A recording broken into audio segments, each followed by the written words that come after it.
Hello everyone, आज है 25 मई और आज इस वीडियो में हम बात करने जा रहे हैं इंडसइंड बैंक के बारे में।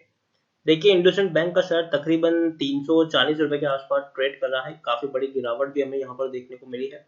इस वीडियो में हम बात करेंगे कि क्या ये शेयर खरीदने के लायक है कि नहीं, क्या ये शेयर सस्ता है कि नहीं, जिस पर हम लॉन्ग टर्म के लिए भरोसा कर सके कि भैया इसमें रिटर्न तो अच्छा मिलेगा।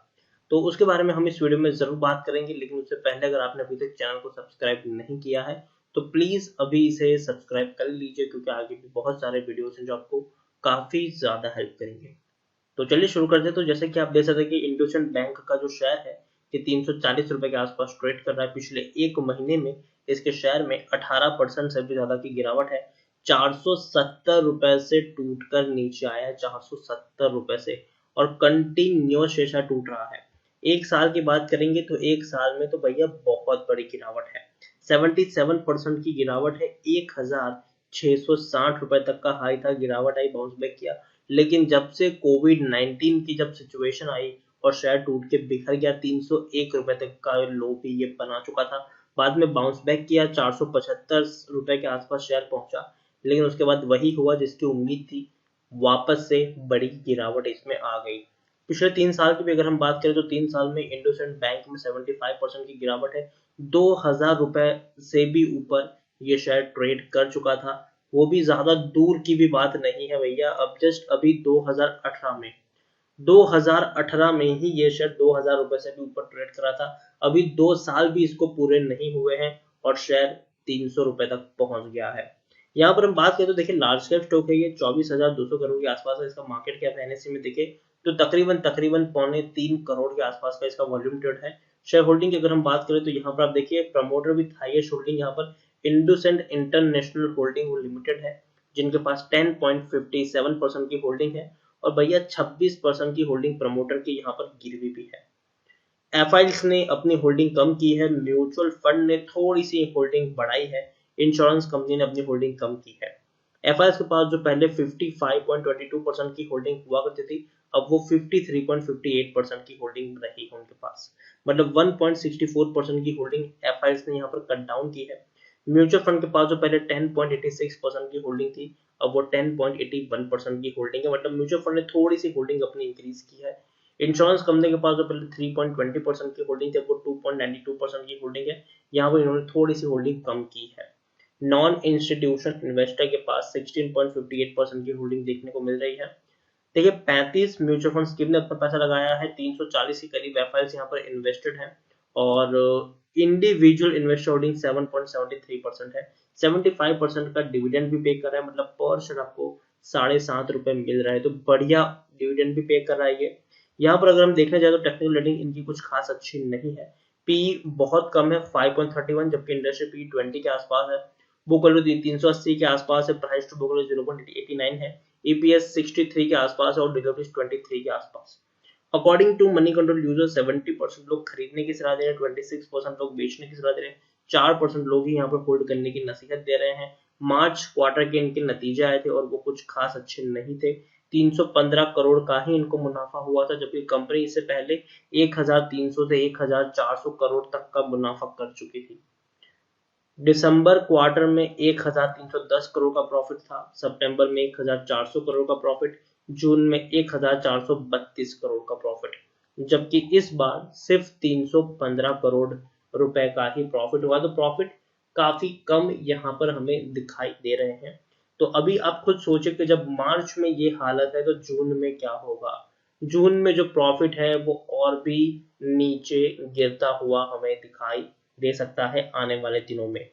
यहाँ पर हम देखें तो शेयर होल्ड प्रमोटर की जो होल्डिंग है वो आप देख सकते हैं कि 14.34 है। प्रमोटर ने थोड़ी सी होल्डिंग कम की है, जो पहले 14.39% हुआ करती थी, वो 14.34 है। और प्रमोटर के द्वारा 26% जितनी होल्डिंग यहाँ पर गिरवी हमें दिखाई दे रही है। प्रमोटर के पास 53% की होल्डिंग है। म्यूचुअल फंड के पास 11.81% की होल्डिंग है। इंश्योरेंस कंपनी के पास 2.92% की होल्डिंग जरूर देखने को मिल रही है। ओवरऑल सबसे बड़ा सवाल कि भैया क्या करे, खरीदारी करना यहाँ पर सही रहेगा कि नहीं। तो देखो, मैं एक चीज की ही आपको यहाँ पर सलाह दूंगा कि इसको अवॉइड करो।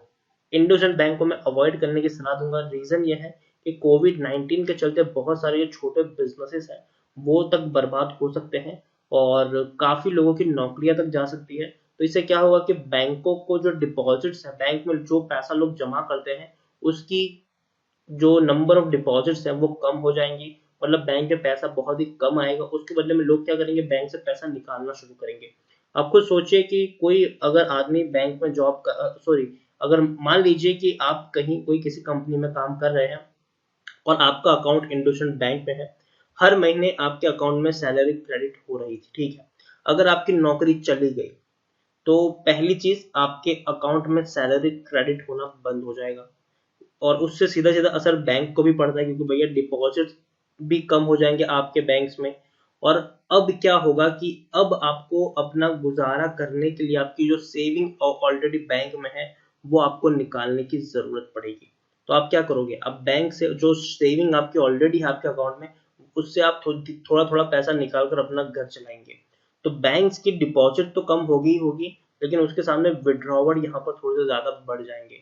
तो एक लॉस यहाँ पर ये है। दूसरी कि आरबीआई की तरफ से अभी बताया गया था बैंक को कि आप को लोगों को राहत देनी पड़ेगी, जिन जिन लोगों ने बैंक से लोन लिया है अगर वो अगस्त महीने तक अपनी लोन की किस्तें नहीं चुकाते हैं तो भी कोई दिक्कत नहीं है, उनको कोई एक्शन उनके खिलाफ नहीं लिया जाएगा। इवन उनको राहत देने की बातचीत भी चल रही है। तो देखो, लोगों की जो जो लोन बांट के रखे हैं बैंकों ने उनकी जो किस्तें हैं उनकी जो वो तो अभी आने वाली नहीं है, तो वो एक लॉस है। एक और राइट्स था बैंक के पास कि अगर कोई कंपनी बैंक से बहुत ज्यादा पैसा उठाती है या कोई भी पर्सन एक्स वाई जेड अगर बैंक से पैसा लेता है और बैंक को वो पैसा नहीं चुका पाता है तो बैंक के पास राइट था कि उनकी जो प्रॉपर्टीज है या उनके कोई भी असेट्स है उसको बेच कर भी बैंक अपना पैसा वसूल कर लेती थी। लेकिन अभी कोविड-19 के चलते सरकार ने ये जो पावर थी इनके पास, बैंक के पास, उसको 12 महीने के लिए छीन ली गई है कि भैया 1 साल तक अब आप किसी की भी असेट्स या प्रॉपर्टी को बेचकर अपना जो पैसा है वो नहीं निकाल सकते। तो ऐसे कुछ खबरें हैं, ऐसे कुछ नए डेवलपमेंट्स हुए हैं बैंकिंग सेक्टर को, तो जिसके चलते शहर में हमें गिरावट भी हमें देखने को मिल रही है, क्योंकि भैया बैंक का जो पैसा है वो काफी हद तक फंस चुका है या फिर अफेक्ट हुआ है, ये हम कह सकते हैं। तो ऐसे सिचुएशन में क्या होगा कि जो छोटे बैंक है वो उतना ज्यादा सरवाइव नहीं कर पाएंगे, जबकि जो बड़े बैंक है वो सरवाइव कर जाएंगे। तो बैंकिंग सेक्टर की अगर मैं बात करूँ तो इंडसइंड बैंक में मैं खरीदारी करने की बिल्कुल भी सलाह नहीं दूंगा। मैं आपको ये कहूंगा कि भैया अगर आपको खरीदारी करनी है तो आप एचडीएफसी बैंक है, आप आईसीआईसीआई बैंक है या फिर स्टेट बैंक ऑफ इंडिया है, वहां पर पैसा अपना लगाए, ना कि इंडसइंड बैंक जैसे शेयर पर जो हाईली रिस्की है। ये वो शेयर है कि चल गया तो चल गया, नहीं तो सीधा फेंक के नीचे आपको ला कर रख देगा ये, ठीक है। जिस दिन तेजी आएगी तो आपको देखने को मिलेगा कि यहाँ पर 25-30 रुपए शेयर ऊपर चला गया, गिरावट आएगी तो वही 30-35 रुपए आपको नीचे भी ये शेयर फेंक सकता है। तो और हाईली रिस्की ये शेयर है, तो इसलिए मैं इसको अवॉइड करने की सलाह दूंगा।